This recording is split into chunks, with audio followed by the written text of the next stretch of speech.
Hey guys, welcome to another video. Guys, आज हम बात करेंगे बिटकॉइन हाल्विंग के बारे में। तो जैसे जैसे 2024 पास आ रहा है, बिटकॉइन हाल्विंग के बारे में बहुत सी न्यूज़ निकल कर आ रही हैं।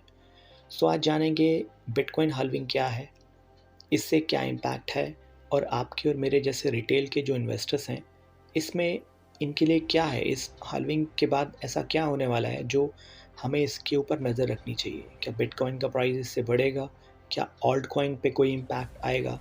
तो इन सब की पूरी जानकारी हम लेंगे, वन बाय वन डिस्कशन करेंगे पूरी। तो चलिए, आज की वीडियो थोड़ी इंटरेस्टिंग होने वाली है, सो प्लीज़ इस वीडियो में बने रहिएगा। सो बिटकॉइन हाल्विंग की अगर आप बात करें तो बिटकॉइन हाल्विंग माइनर्स के साथ जुड़ी है जो बिटकॉइन माइन करते हैं। सो आप सभी जानते हैं बिटकॉइन एक गोल्ड की तरह, कमोडिटी की तरह कंसीडर किया जाता है। सो जैसे गोल्ड की माइनिंग की जाती है, वैसे ही बीटीसी यानी कि बिटकॉइन की भी माइनिंग की जाती है। अब होता क्या है कि जब भी बिटकॉइन माइन किया जाता है, एक ब्लॉक को दूसरे ब्लॉक से अटैच किया जाता है बाय कॉम्प्लेक्स मैथमेटिशियन कैलकुलेशन के थ्रू।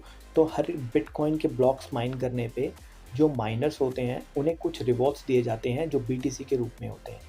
अब ये जो रिवॉर्ड्स हैं ये हर 4 साल के बाद आधे कर दिए जाते हैं। इसी जो आधे कर दिए जाते हैं, इसी चीज़ को हम हाल्विंग के नाम से जानते हैं। अगर आप हाल्विंग का मतलब सर्च करेंगे तो हाल्विंग का मतलब है हाफ़ करना, यानी कि जो रिवॉर्ड्स माइनर्स को दिए जाते हैं वो हाफ़ हो जाएंगी।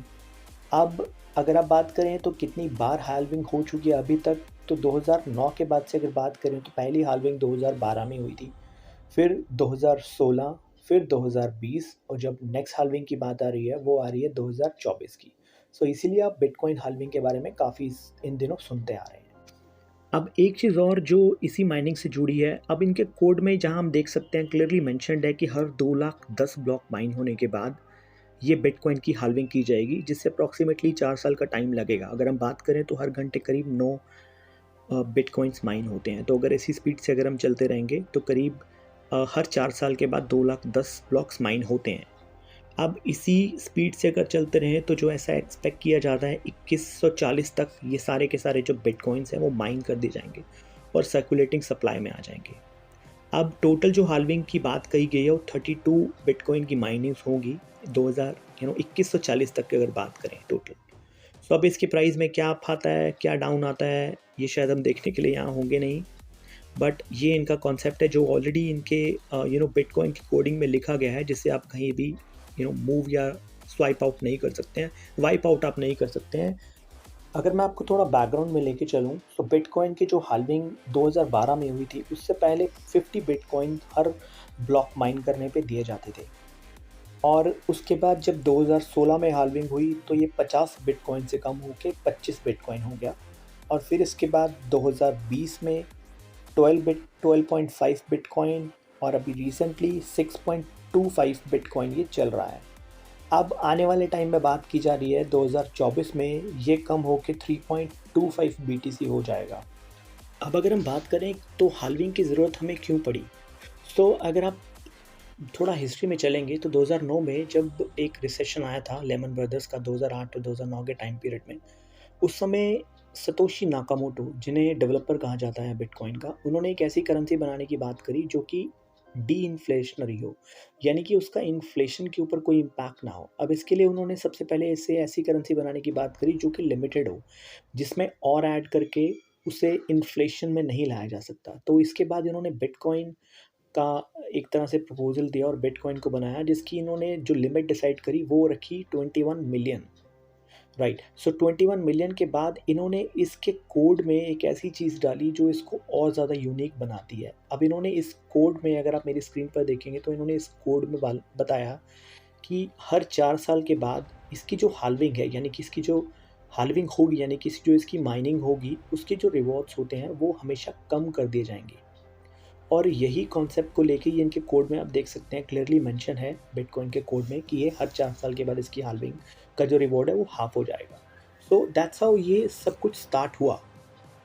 अब अगर आपके दिमाग में ये बात आ रही होगी कि ऐसा कॉन्सेप्ट क्यों लाया गया, तो देखिए, ये डिमांड ऑन सप्लाई को मेंटेन करने के लिए ये सब चीज़ लाई गई। आप एक एग्जांपल लीजिए गोल्ड का।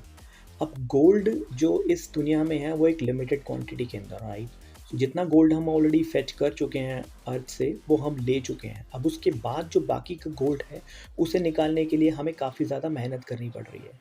अब इसी तरह अगर किसी चीज़ की लिमिटेड क्वांटिटी होती है उसका प्राइस इंक्रीज़ होता है। अब इसी तरह से इन्होंने जो ये हाल्विंग का रूल बनाया वो इसलिए बनाया कि इसकी जो माइनिंग है वो कम हो जाए इसके एंड के डेज़ में।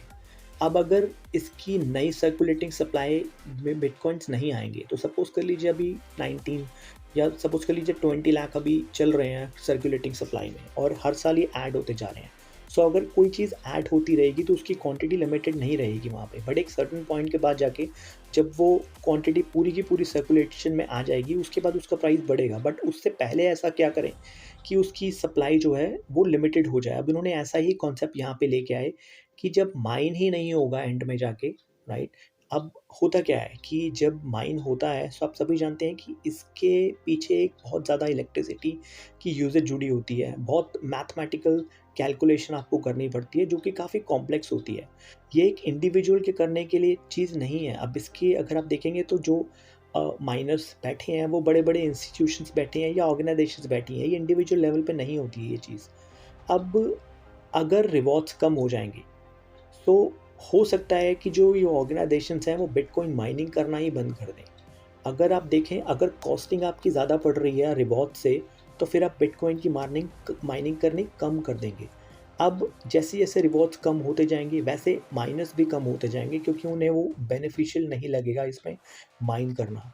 अब होगा क्या, क्योंकि सर्कुलेशन में नहीं आ रहे हैं बिटकॉइंस और जिनके पास पड़े हैं वो होल्ड करके रखे हैं, तो इससे होगा क्या, डिमांड क्रिएट हो जाएगी और जहाँ डिमांड क्रिएट होगी वहीं पे आपका जो बिटकॉइन का प्राइस है वो हाई जाता जाएगा।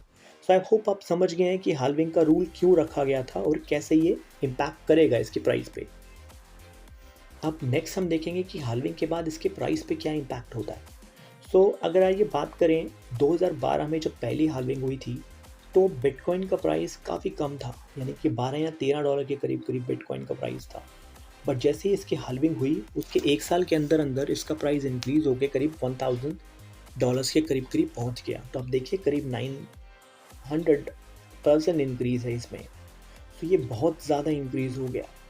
उसकी तरह अगर 2016 की बात करें तो 2016 में ये करीब करीब 650 या 670 करीब करीब चल रहा था अब बिटकॉइन। बट जैसे ही हाल्विंग हुई उसके अगले एक साल के अंदर इसने काफ़ी बड़ा जंप लिया बिटकॉइन।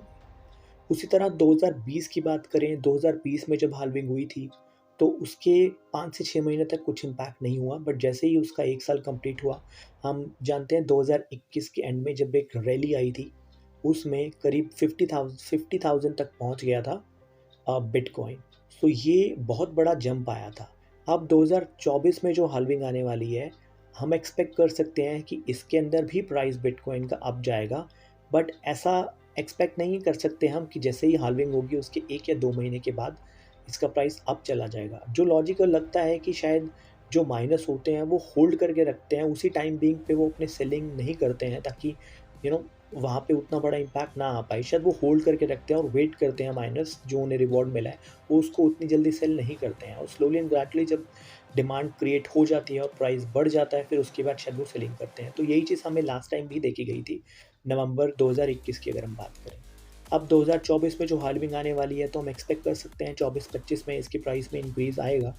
अब अगर बिटकॉइन बढ़ेगा तो साथ साथ ऑल्ट कॉइन्स भी बढ़ेंगे। अगर आप लास्ट ईयर रैली की बात करें तो अगर बिटकॉइन $50,000 पे गया था तो जो बाकी के कॉइन्स हैं उन्होंने भी काफ़ी अच्छा पोटेंशियल दिखाया था। बीट शिबा इनू की बात करें, मैटिक की बात करें, पॉलीगॉन या फिर हम पोलकाडॉट की बात करें, तो जो भी फंडामेंटली स्ट्रॉन्ग कॉइन्स हैं इन सब के प्राइस में काफ़ी हाइक आया था, स्पाइक आया था और रैली देखी गई थी।